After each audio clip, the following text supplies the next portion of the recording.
Hi everyone, here is a post from November 2016, lest we forget some of the amazing statements by our Pope. This is from 1 Peter 5. Pope says it is the communists who think like Christians.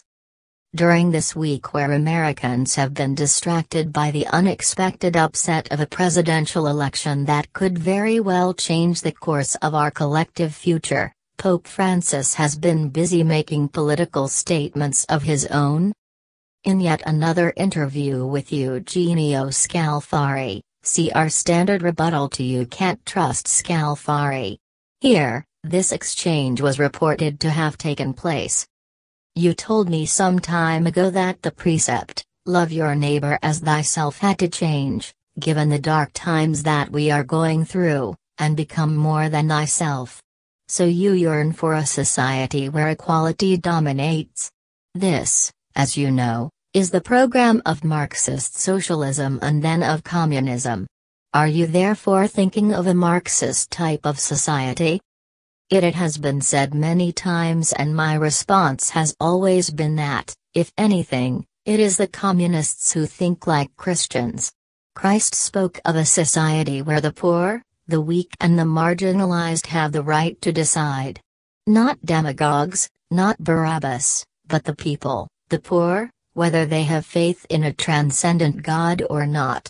It is they who must help to achieve equality and freedom.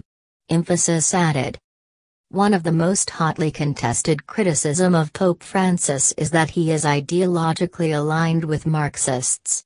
We've covered some of the connections before, so I won't rehash them here. What seems fair to say is that this is the most direct admission yet that Francis identifies his program of social justice as something compatible with communism, itself an intrinsic evil. Of course, this seems all of a piece. On the eve of the U.S. presidential election, which featured the most pro-abortion candidate for the presidency in this nation's history, Francis was busy meeting with his friend Emma Bonino, Italy's most famous and prolific abortionist. They got together to talk about the migrant crisis, something so close to his heart that he not only overlooks Bonino's crimes and calls her one of Italy's greats, he also used it to take a swipe at then presidential candidate, now President-elect, Donald Trump, saying, "Christians should not give in to the temptation to build walls, even in the face of hateful and cowardly attacks," a reference to global terrorism. "Dear brothers and sisters," he said, "all walls fall." When Francis was asked directly by Scalfari what he thinks of Trump, he responded, "I do not pass judgment on people and politicians. I simply want to understand the suffering that their approach causes the poor and excluded." Today, the theme of migration arose yet again, as it was reported that Francis will infuse a refugee theme into the Vatican's nativity display. Measuring an astounding 55 feet wide, the nativity scene will feature 17 figures dressed in traditional Maltese attire as well as replica of a lazu, a Maltese boat. The boat, the Vatican's governing office said, not only represents tradition, fish and life, but also, unfortunately, the realities of migrants who in those very waters sail on makeshift boats to Italy. On matters that should, it seems, be at least as close to the heart of the Pope as the plight of refugees, there have instead been bizarre developments over the past few days. Jan Bentz of LifeSite News reports that under new papally approved statutes, members of the Pontifical Academy for Life will no longer be required to sign a declaration that they uphold the Church's pro-life teachings. The Academy is also expanding its focus to protection of the environment. The Academy has a task of a prevalently scientific nature, directed towards the promotion and defense of human life, cf. Vitae Mysterium, 4.